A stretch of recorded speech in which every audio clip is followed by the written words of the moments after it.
So I was talking in the last one about certain behavioral interventions, how the change in our behavior is going to allow us, is going to empower us to protect ourselves from COVID-19.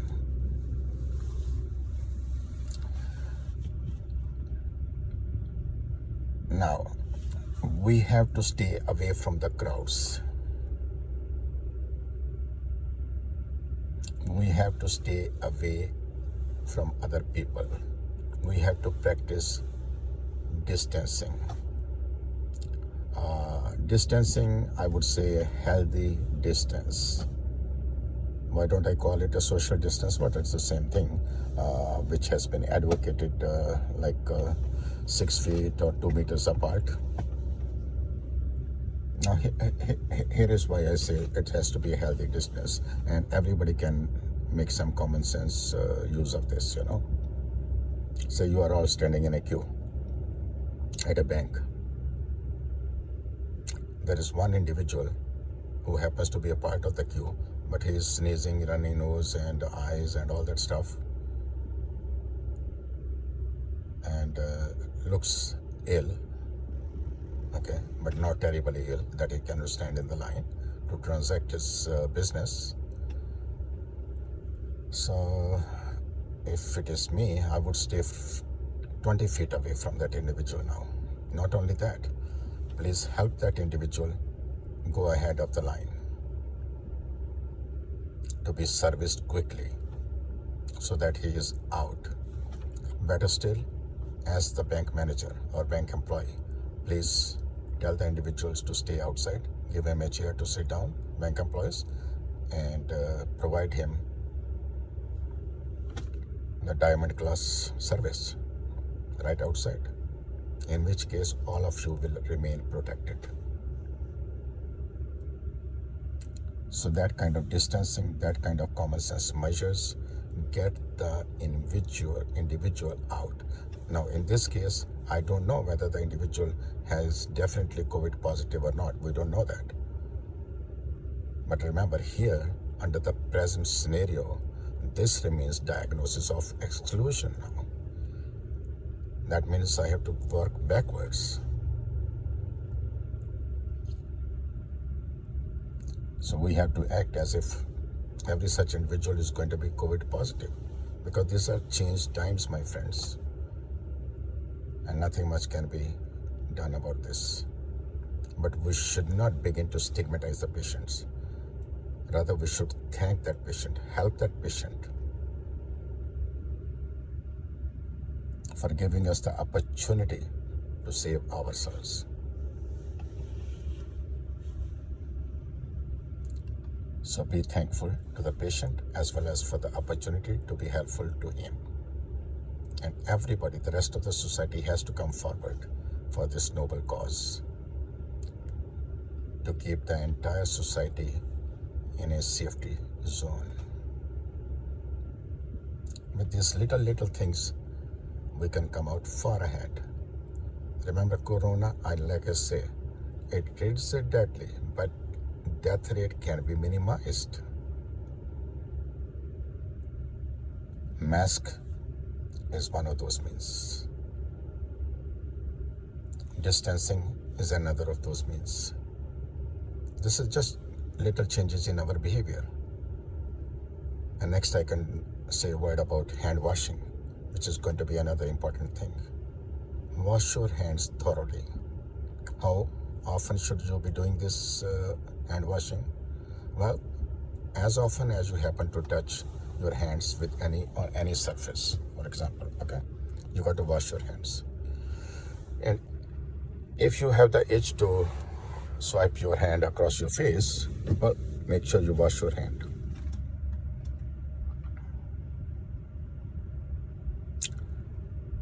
If you happen to be in public areas, public places, restrooms, wash your hands with soap and water. Don't close the faucet with the washed hands. It should be done either with the napkin if you don't have, or just leave it running. Tell the attendant outside to do it, There should be some paper in your hand.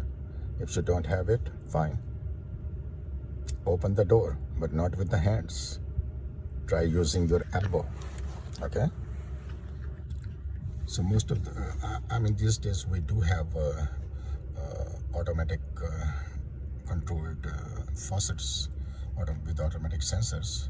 You place your hands underneath and the water starts coming down. And you take your hands off, water is turned off automatically. But if that facility is not available, make sure you carry some napkins right in your pocket for that purpose and dispose them off as soon as you are done using them.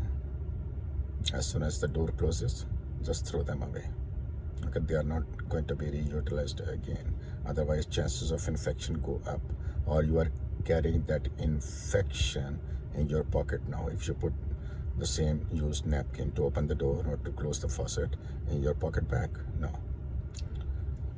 Especially important for dining. As you sit on the chair, after washing your hands, don't touch the sides of the chair. Don't touch the table with your hands. You can keep your elbows like this, on the table, but don't touch with the hands. Use hands only for eating at outside eating places. And try to stay away from the other crowds. That means 2 tables apart.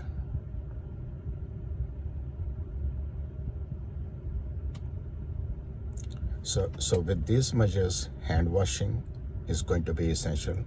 Mask is going to be important. And this social distancing, or healthy social distance, as I would say, is going to be extremely important.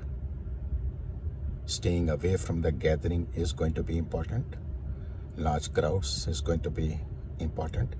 It may be religious functions, it could be political rallies, it could be any other social or other kind of activity, even crowded business places. Try to stay away. That would be your best protection.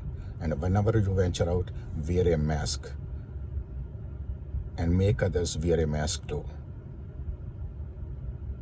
We really don't have to enforce it. I don't know how much it works, but it's better if people start entertaining this idea of themselves rather than being told to do it through fines, etc. Yeah, and human behavior is really at play here. Sometimes we prefer to be really told again and again and again, and that doesn't have to be. So everybody should be willing to come forward to make a difference in the safety and security of themselves as well as those around them. And we each have a role to play in this. And this will be a big help to keep the viral activity at its lowest possible level, and infectivity rate will be less, and its lethality will be minimal. That means even though the individual might be infected, he or she does not have to die. There are many therapies, potential therapies, which are in the process. One is going to be remdesivir, has shown promising results. Remember, it has a lot of side effects, no doubt about this. And the other, I would say, vitamin D supplementation can be helpful. But for all this, you should be talking to your doctor. You can mention it to your doctor. In severe cases, remdesivir in the hospital. Okay. Vitamin D supplementation with the doctor's advice again. Don't overload yourself. You might have certain other medical conditions in which these couple of therapeutic agents or supplements, they can have a strong interaction in an adversarial manner. So I don't want to see that happen. That is why it is extremely important to take these under the careful supervision and advice of your personal physician. Don't ever self-medicate. Stay tuned for more. Thank you.